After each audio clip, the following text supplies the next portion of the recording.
بسم اللہ الرحمن الرحیم۔ السلام علیکم ورحمۃ اللہ وبرکاتہ۔ خواجہ سرا کیوں پیدا ہوتے ہیں؟ اللہ تعالیٰ نے انسان میں سب سے پہلے اس کی شرمگاہ پیدا کی،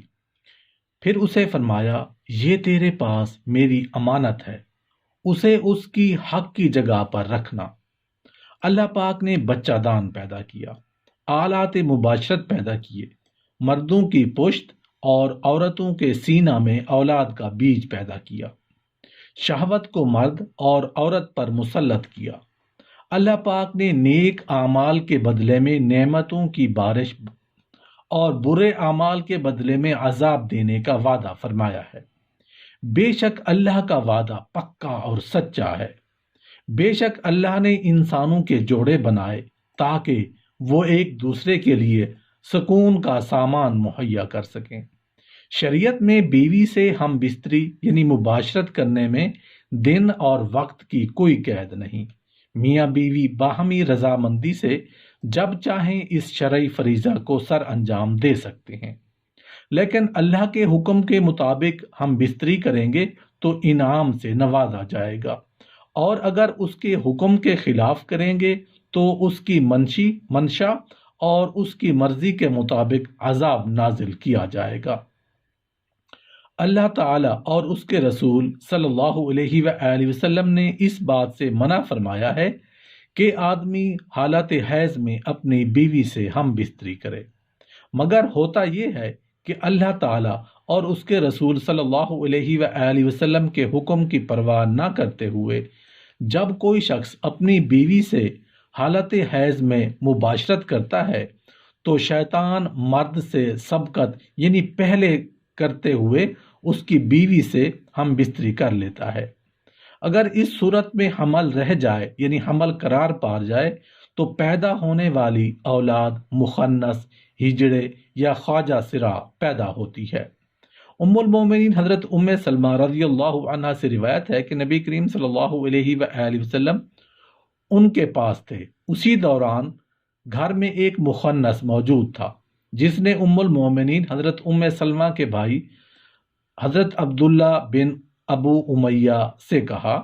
اگر اللہ نے کل آپ کو طائف کی فتح نصیب کی تو میں تمہیں غیلان کی بیٹی دکھا دوں گا۔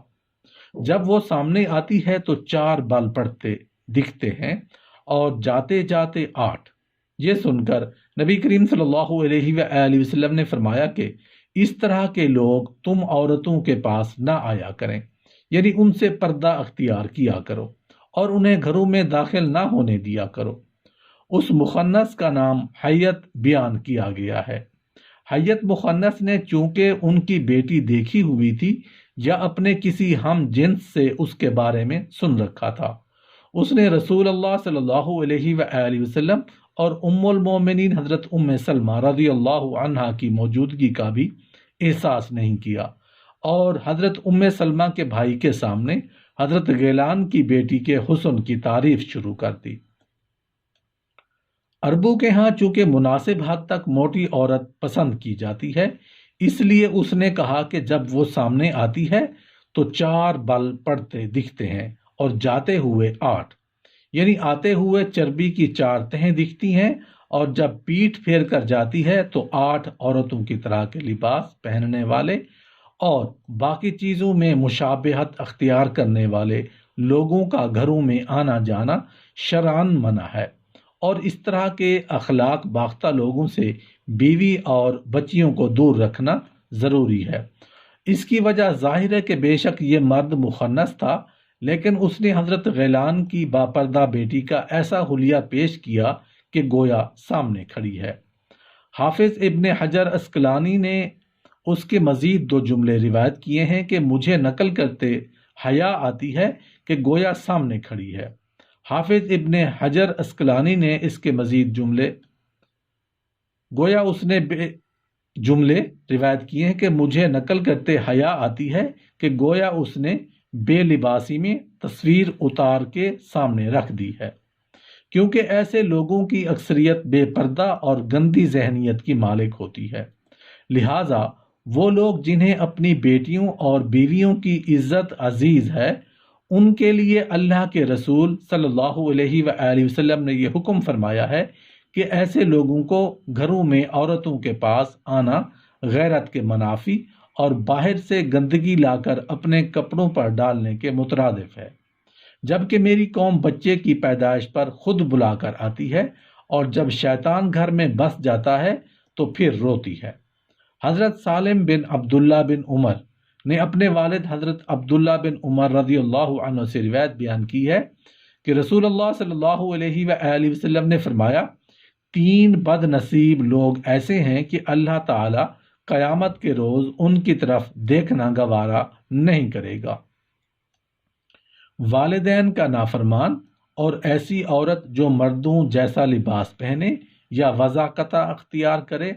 اور دیوس جو اپنے بیوی بچوں کے اخلاق کی حفاظت نہ کرے، اور فرمایا 3 ایسے ہیں جو جنت میں داخل نہیں ہو پائیں گے۔ حضرت عبداللہ ابن عمر رضی اللہ عنہ نے رسول اللہ صلی اللہ علیہ وآلہ وسلم کا ارشاد روایت کیا ہے، فرمایا 3 لوگ ایسے ہیں جن پر اللہ کریم نے جنت حرام قرار دی ہے: شراب سے توبہ نہ کرنے والا،